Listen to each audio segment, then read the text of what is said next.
పస్తరి ముందేసి పస్తులు పెట్టావే, తీపి వస్తువు చుట్టూ తిరిగే ఈగలు చేశావే.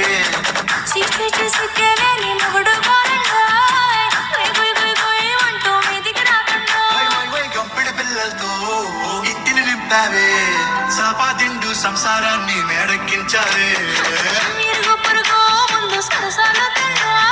మొగెత్తి పడుకోరే కుక్కలాగా మీ వాళ్ళు, ఇచ్చేస్తాం ఇచ్చేస్తాం ఇట్టాగే డాబాలు.